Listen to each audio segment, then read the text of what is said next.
Hey, class, and continuing with our later 20th century into the contemporary 21st century writers, we have Margaret Edson. And the piece of hers that we read for class this week is another play. I love plays. Her play is called Wit. Yes, Wit. So we will talk about that more later. If you look at the printed out lecture, there is a lovely photo of Margaret Edson so that you can see what she looks like. There are also several links if you'd like to know more information about Margaret Edson, her life, her times, her writings, and the play of hers we read this week, Wit. All right, for example, um, there are videos that analyze wit. And if you notice, wit is sometimes written out as W-I-T, like you spell the word wit, but it's also written out sometimes W semicolon T. And that semicolon, it kind of looks like an I, so it kind of works graphically to represent the I in the word wit, W-I-T, because that's how it's spelled, of course. But they use the semicolon to represent the I in the title. They did that on Broadway, when the play was being performed in the playbills, they spelled it that way because the semicolon actually figures into the play. And when you read that, you'll see where the character talks about how the use of a semicolon can change what a whole meaning of a line means. And she's at this point, she's interpreting lines of John Donne's poetry and examining how um, that semicolon could change the meaning. There's discussion with her professor, and this semicolon concept comes up again towards the end of her life. No spoilers, but she does have cancer, and that's what the play is about. It's about her receiving the diagnosis of cancer and dealing with the ramifications of that in her life and coming to terms with her own mortality. All right.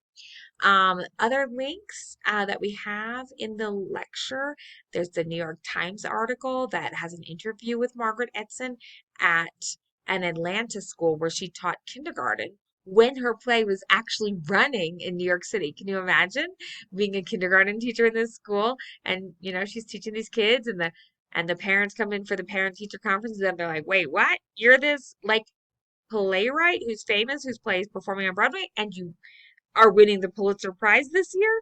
Yeah, that's what Margaret Edson was doing. She was teaching kindergarten when her play was running in New York and winning the Pulitzer Prize in drama.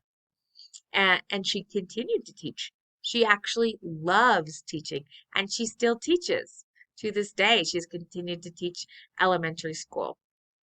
Yeah. She says that's her calling in life is as an elementary school teacher. And she wrote Wit because it occurred to her from a line of work she was doing. And she just felt compelled to write it. So, she's a multi-talented person, um, but she loves working with children. There's a 2012 NPR interview with Margaret Edson and the Sex and the City actress, Cynthia Nixon. Many people know her from that. You may know her also from Amadeus, that old movie, but she played uh, a servant to Mozart in that. Anyway, she played Vivian Baring on Broadway in a revival of Wit. So the two of them are interviewed there. There's a YouTube link to view the first segment of the HBO film version of Margaret Edson's play Wit, starring Emma Thompson. So Emma Thompson plays Vivian Baring in the movie version of the play that HBO made. And you can watch that first segment, and then there's a playlist with subsequent segments to complete the film. Although sometimes those playlists are missing a segment or two, so I don't know if you can actually watch the whole thing or if you might have to, turn to some other uh viewing form. if you'd like to see Wit, the film version. Now, I have not seen the film version, but I've seen the play version. I will say, bear in mind sometimes when a play is not just filmed as a stage play being performed, but instead when it's being adapted to a film. So, in other words, you use real settings and things like that. Sometimes changes are made. I can't really vouch for what happened in this film because I haven't seen it. All right, there are more links about reviews and analysis of the HBO film version of Wit, as well as another interview with Margaret Edson. There's a real media audio link that you can download for an informative 1999 interview with Margaret Edson on NPR, and it's about her play because that's when it was playing in New York and she was winning the Pulitzer Prize, including recordings from live productions of the play that are sampled. And then there's a YouTube link of Margaret Edson giving the 2008 commencement address at her alma mater of Smith College. All right. So Margaret Edson, she's an American. She was born in 1961, not too long ago, really. I was born in the 1960s, so that doesn't seem too old to me. Anyway, she was born in 1961 in Washington, D.C. She is currently 61 years old. Her father was a newspaper columnist, while her mother worked as a medical social worker. Both professions were influential in Margaret's own literary trajectory. Margaret attended Sidwell Friends. It's the exclusive private Quaker school to Washington's political and social elite. There she performed in amateur productions with friend Julia Louis-Dreyfus, who later went on to star in Seinfeld and Saturday Night Live. If you've ever seen her there, you may remember her. She's also I think she's in Veep. She was in Veep. And then Sidwell Friends you might also know because I believe Bill Clinton's daughter, also Chelsea Clinton, attended Sidwell Friends. All right, Margaret studied Renaissance history at Smith College and earned a master's degree in literature at Georgetown University. Between these two educational stints, however, Margaret worked odd jobs, including a clerkship for a cancer and AIDS unit at a Washington hospital. While there, Margaret was impressed by the bravery and courage that female patients had when they were confronted with their usually fatal ovarian cancer. This experience was so profound that Margaret decided to write a play about it. Margaret knew the protagonist of her proposed play would be a female ovarian cancer patient. She wanted the patient to be an authority in some field in order to contrast this knowledge and surety with the protagonist's initial experience as a cancer patient and then later student of mortality. So she would be inexperienced as a cancer patient, but very experienced and very much of an authority figure in her own field, whatever that may be. So you have the contrast of the novice with the expert, the novice in cancer with the expert in the academic field.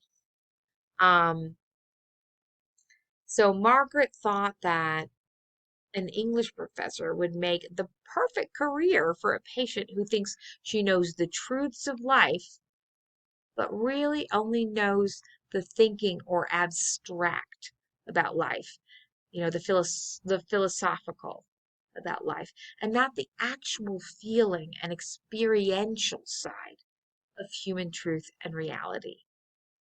Because, she's too busy reading and studying and researching and thinking about things in the abstract and not maybe engaging with real life, not having a family of her own, not maybe doing things that are considered more concrete. So after much thought, Margaret settled on John Donne's poetry as the expertise for her English professor, Vivian Barron. Although Margaret herself had never studied John Donne, because she had been forewarned by fellow classmates of its abstruseness. Abstruseness means, that it's very hard to understand. So because of that, Margaret thought, that's just the field of expertise that I want for my protagonist. I want something that's very difficult and hard to understand. So she's very academic, very intellectual, very hard hitting when it comes to um, analysis and understanding things that are more removed from reality, that are more in, abstract and removed even from our own time period. Because John Donne wrote his poetry in the 1600s. Not only that, it's called metaphysical poetry. So it deals with a lot of abstract concepts where it uses, abstractions to represent truths about life.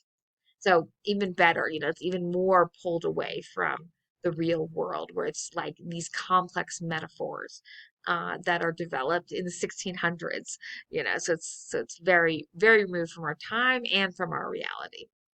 Um, so Margaret researched and found the real-life model of Oxford University professor and John Donne scholar Helen Gardner. So she used that professor as her model for Vivian Baring, her play's protagonist, the protagonist of Wit.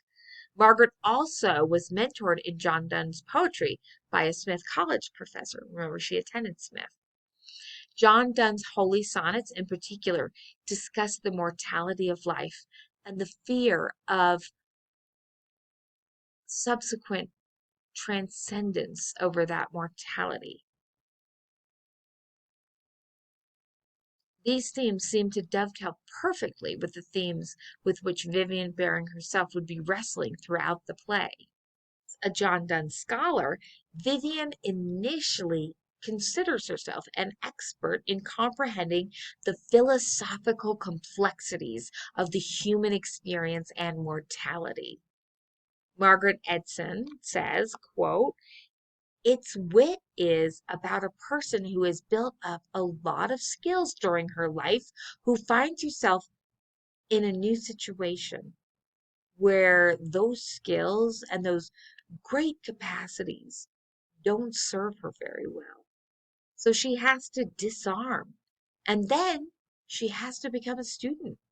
She has to become someone who learns new things, unquote.